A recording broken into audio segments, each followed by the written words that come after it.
Hello, BookTube. We're continuing with my library tour. We're doing a library tour of just my little book room here. And we are working on this Joe bookcase, solid and wonderfully stained, perfect dimensions, exactly what I asked for. Tall, thin, deep bookcases are the thing to have. They'll fit in any space, and they're amenable to double stacking or to cross stacking. I love them.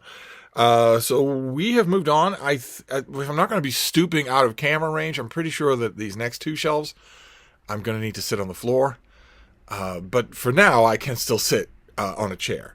So we will do the crosswise books and the built-out books first, and then we'll get to the books on the shelf. So first two built-out books are Regency Romances by Cat Sebastian. They have the mass market format. They have the typical idiomatic title. They have the plush photo cover.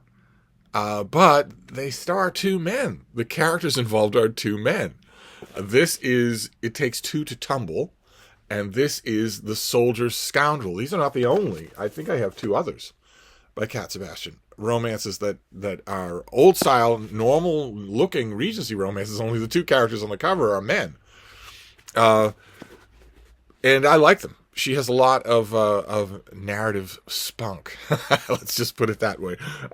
When I see something like this, I can't help but reflect on all the decades and decades and decades when young gay readers going into bookstores did not see anything like this.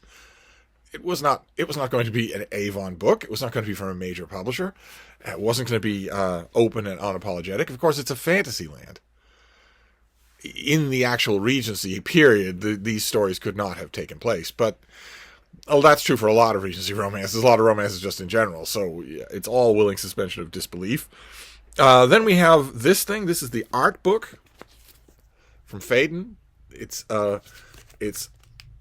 one artist per page, and I love it. I wish this came out as a large hardcover and also a large trade paperback, and I never see either one of those out in the wild. I always see this. I never see any of those larger ones, and I really wish I did, because this is paintings after all. These are paintings and artwork, so the more detail you get, the better.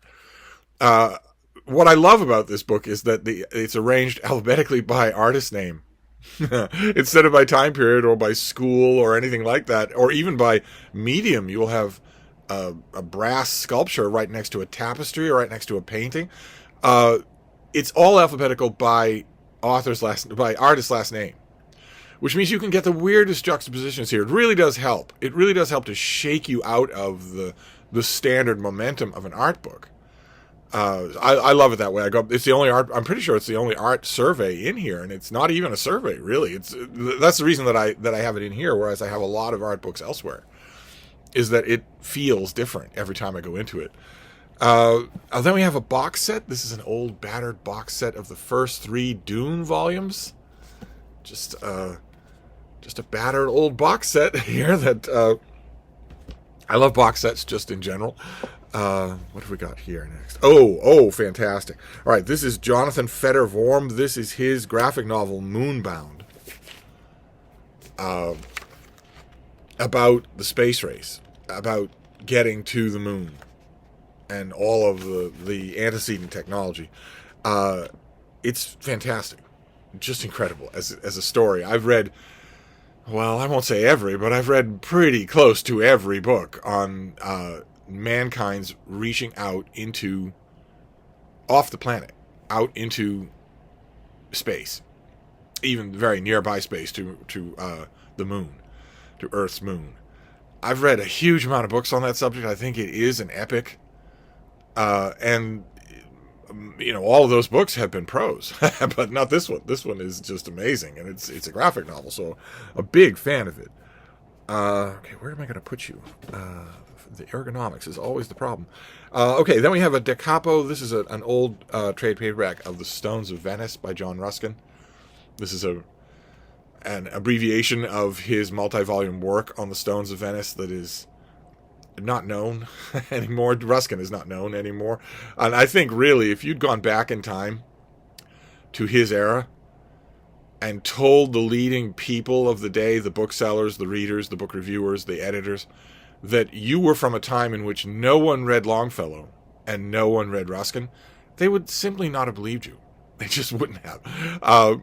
Nevertheless, I forget the name of the publisher, but I was working in a retail bookstore when some publishers came up with the absolutely quixotic idea of coming out with Ruskin Unabridged, gigantic, expensive hardcover volumes of Ruskin Unabridged. And I looked at them as we got one copy each of them, and I thought, okay, well, I can do this. I know the customers here, and they know me now, so I can sell each of these copies. Can't sell any others. Don't model this, for Pete's sake. Don't get any of them back.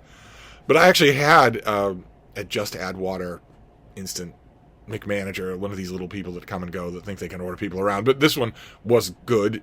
Didn't think that he could order people around.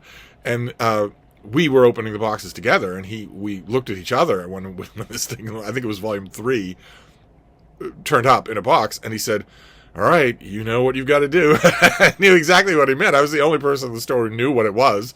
I was certainly the only person in the store who could sell it to anybody. And I knew exactly who to sell it for. It was like the good old days of book selling.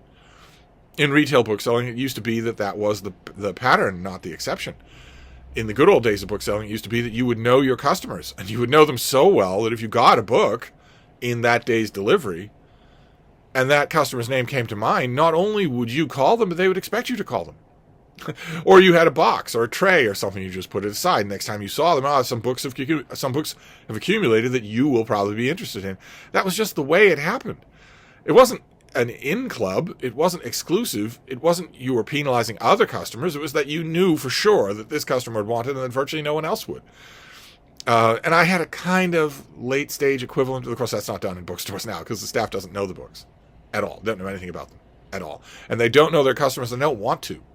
They don't want to know their customers. They hate the customers. So that doesn't happen anymore in retail bookstores. But once upon a time, it did. And I saw the volumes of that set as they came out. They were ugly and they were poorly reprinted. And I told that to my prospective recipient. I said, you know, I've never seen anyone try to reprint this set in 100 years. And it's not a good reprint. I mean, these aren't cheap and they aren't well made. And he said, well, yeah, okay. Once you point this out to me, I see what you're talking about, but what are the alternatives? And I said to him, well, the alternative would be to wait for happenstance at the Brattle Bookshop.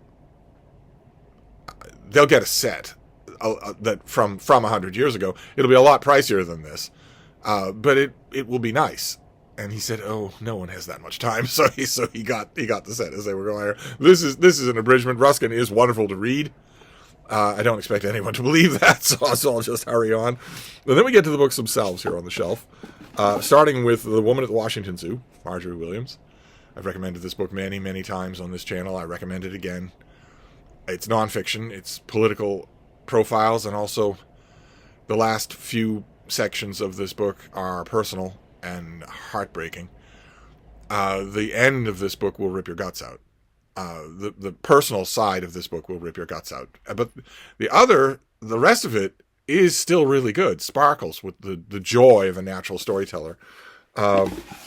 Let's see here. Okay, then we have Victor Callahan. This is his book, Mammals of North America. And this is stories of his about as he tours you through all the mammals, big and small, of North America with this gorgeous artwork. Who does the artwork for this volume? I always forget. Francis Jacks does the artwork here. And the book is full of artwork. There's a muskox. There's artwork for everything in here. And also natural history and also some anecdotes, some stories. I read this, I don't want to say when it first came out just yet, because I'm, as you know, a raven-haired 28-year-old, and we certainly don't want to. Okay. Well, no. This came out in 47. It had a big, lavish reprint in the mid-60s. Of course, I could not possibly have read it then. Or I wouldn't still be alive. I mean, honestly, have you been on TikTok? No human being lives to the age of 35. But it's wonderful. It's a wonderful natural history book. Very informal, but wonderful. Okay, then we have a hardcover of Moll Flanders by Daniel Defoe. An older hardcover here with, do you have pictures? You do. Some artwork in there. This is from eons ago. When did you... This is the Bibliophile Society. They did all of Daniel Defoe. This is 1931. I had Roxana in this same set, and I don't think I've ever had any others. I might still have Roxana. True to form in this room, it's not where it should be. It's not with Moll Flanders, but... okay. Then we have Gay Daly's book, Pre-Raphaelites in Love. I love this book. I love the Pre-Raphaelites just in general. They are so weird. So utterly strange as a brotherhood or a sisterhood or a coterie of any kind. I'm not always a big fan of their actual artwork. I love reading about them, though. I just love reading about them. This is my favorite book about them. I have all sorts of theories about the Pre-Raphaelites, but no one knows who they are anymore. No one cares about them anymore, studies them anymore, so no one will listen to my theories. Okay, then we have, we saw this person a couple of days ago, and I mentioned this book. This is Philip Lopate, a great editor. We saw his volume, one of his volumes on the American Essay. This is his book, The Art of the Personal Essay. Big, thick thing with deckled edges that is just an anthology of great personal essays. I say just, but this is among the best anthologies of personal essays. It's just an incredible volume. I've had this many, many times. The big fat trade paperback. You can't tell from this book, but it's a little bit wider than a normal hardcover. And I had the trade paperback over and over again, and typical cheapskate Irish bog trotter, I would get the trade paperback and I would annotate it. I would start to go through it and live in it. And then it would fall apart because I go back to essay collections a lot. And then I would just go and I would grab the next trade paperback that I saw at the bookstore or at a thrift shop or whatnot and do the same thing. And I finally realized, no, just wait and get a hardcover the next time you see one, because a hardcover is at least a little more durable. And this has proved to be so. Oh, all right. Then here's another thing that harks back to an earlier day. We saw the Foundation trilogy of Isaac Asimov, and I mentioned the Barnes and Noble edition. This is the Barnes and Noble edition. Still preserves one piece of the original that mass market paper artwork, but it's got this all these wonderful added details that the Barnes and Noble editions have that are so nice. A lot of these things are so nice. They're obviously done with a lot of care for detail. And I saw a copy of this up at Mark Richardson's house in Vermont and knew that I wanted to have a copy. I knew that I wanted one of my own. I don't usually do that. Okay, and then we've got Robert Finch. This is his book Common Ground. This is his groundbreaking book about Cape Cod. That is standard. If you go to the used bookstores on Cape Cod, you'll find this book in every one of them. It's just occasional reflections on Cape Cod, which is, as I mentioned, a spit of land that juts out off the coast of Massachusetts that is a land of enchantment. It is a land of enchantment. I love it. So anything about it, I will read anything about it. It's also been my great privilege in the last 15 years to review some books about it, which is wonderful. The only thing left, the only thing that I haven't done that would be a very Steve thing to do, is review books for a newspaper on the Cape somewhere. There aren't many anymore. There used to be a lot. There used to be one actually for every town, and I don't think that's true anymore. And even if it is, they're probably weekend shoppers, probably all cut and paste stuff. There's probably no original content in any of them. What fun it would be. What pure fun it would be to find an ongoing newspaper on the Cape and write for them. Write a book column for them, maybe, or write book reviews for them. What fun that would be. I've never even looked into it because I'm afraid that the picture will be bleak. But I've done everything else. I've read every book on the subject. I've been over every inch of ground. I know every single blade of grass. I've met every single... I know the natural world of the Cape. I know the personal world of the Cape. I've known it over the course of a long time, many, many decades. So I've seen it change, and I love it. And also, so I visited it. I know it. I've stayed there. I've walked it. I've sailed it, and I've read about it. The only thing I haven't done, I've also written about it, but I haven't written about it in situ. I haven't written about it for a Cape venue. That might be a lot of fun. It all depends on the editor, of course. Nice to be a good editor. Then we have, this is Michael Capuzzo. This is his book Close to Shore, about New Jersey shark attacks. There's a famous batch of shark attacks that was one of the bases for Benchley's novel Jaws, where at the 100 years ago, during World War One, there was a bathing resort town on the Jersey Shore that suddenly became an attack center for probably one shark, probably a bull shark. Whether desperate or out of its mind, or maybe just acclimated to a ready source of bad food. Humans are bad food for sharks. Very bad. Picture, I don't even know. Picture you went to some off-road fried food place and you order fried chicken and you get it and it's all bone and sinew. It's really bad fried chicken.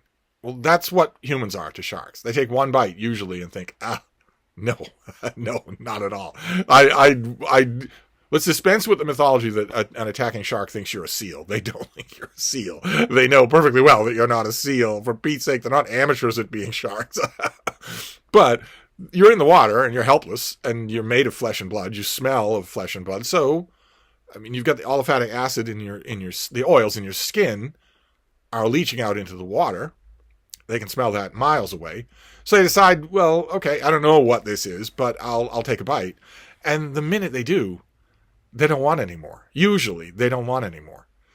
That's one of the two reasons why a shark will bite somebody, is either to test for food or to warn you away. I don't care what you are. I don't want you in my space. I don't want you in my territory, so I will warn you away. The problem is that some sharks are so formidable. A tiger shark, an adult tiger shark, an adult great white shark, God help us all, and an adult bull shark, that if they take an exploratory bite, you're probably going to die of it. So they're not going to come back. They're not going to feast on you. Usually, they're not going to feast on you, but it doesn't matter. But whatever the reason was, the reason I say it's a bull shark is because the shark in question here in Mattapan was able to go up the Mattapan Creek. It was able to go into fresh water for apparently a long stretch of time. And prey there. So pelagic sharks usually won't do that and can't do it for any length of time. So, but whatever it was, no one ever got a clear look at the sharks, except for one guy who paradoxically saw it perfectly clear and no one believed him. And this is a great story. Capuzzo does a great job with all of the dramatics of it and then the hysteria that swept the whole eastern seacoast. Once it was known that there was a monster fish, it was just... It was the talk of the news. It put the war and the national finances out of the newspapers for a good stretch of time until it ended. There were two books that came out at the exact same time on the exact same subject. Close to Shore is the dramatic one. It's the one that 12 Days of Terror is the other one, and it's very sweeping and it's very sociological. They really are good complements to each other, but when it happened, when the two books came out at the same time, I just winced. My heart goes out. My heart doesn't often go out to authors, but my heart went out to authors with that, because when that happens, your publisher doesn't know. You don't know as an author. Nobody knows. Not usually. Nobody knows that that's going to happen. And when it does, you know immediately that the books are going to get lost in each other. In the season, where an author can expect to make money, they're going to get lost in each other. You know for sure, for instance, they're going to get reviewed together. I don't think there was any example of Close to Shore getting reviewed when it came out. When was this? 2004? When did you come out? 2001. I don't think there's any example of this coming out in 2001 of it getting reviewed without being reviewed alongside 12 Days of Terror, which is always horrible for an author. It's only time that will sort it out. 12 Days of Terror was a more textured, more historically literate, more nuanced book, and it was also longer and less easy to read, and it has largely fallen away, whereas Close to Shore is very jazzy, very snazzy. 12 Days of Terror will be in this room somewhere. I feel certain of that. But what is this name? Oh, all right. Well, we're going to finish up with two hardcovers. This is John Mortimer's Rumpole of the Bailey. This is Rumpole on Trial. Look at that artwork on that cover. There's a a slightly soiled wig. There's some reading glasses. There's a brief that would be on the mantelpiece. Number 3, Equity Court. There's a glass of Chateau Thames Embankment. These are stories of Rumpole of the Bailey, a down-at-heel Old Bailey hack who will plead cases. He never pleads guilty, but he'll plead cases as long as he's on his hind legs. and I love Rumpole of the Bailey. I love John Mortimer's character. I have Rumpole on trial here, and then the last book is Rumpole a la carte, also with great cover artwork. Just fantastic cover artwork. Rumpole a la carte features the title is the title story is when Rumpole defends the embattled Michelin quality chef Jean-Pierre O'Higgins, who is lording it over his restaurant when someone unveils a dish and there's a live mouse on the plate because he's certain that someone is trying to ruin his reputation. I love these stories, and talk about privilege. I was overjoyed. Here, let me put things back while I'm telling you my tedious anecdotes. I was overjoyed. I was reviewing for the National in Abu Dhabi, and I saw that something called the Best of Rumpole was coming out, an update of a Best of Rumpole volume that had occurred 10 years earlier. And I saw it, and my editor at the time was perfectly willing to take pitches from me. We did a lot of business together, and we had a lot of fun, and I pitched it to him. I thought, that'll never work. I'll have to explain to him what this is. But no, he was working in Abu Dhabi, but he was an expat from the UK, and he knew Rumpole perfectly well, and was happy to assign that. So I got a chance to review John Mortimer's Rumpole long after the series was over, long after Mortimer was dead. What a treat. What an absolute treat. So I am on record somewhere for writing about Rumpole. And there you go. That is this shelf for this library tour. We went long because I told stories. But I had Rumpole and sharks. What was I supposed to do? And Ruskin. But we'll see if maybe the next shelf will keep me quiet. But I'll wrap this up for now, and I'll be back. Thank you, BookTube.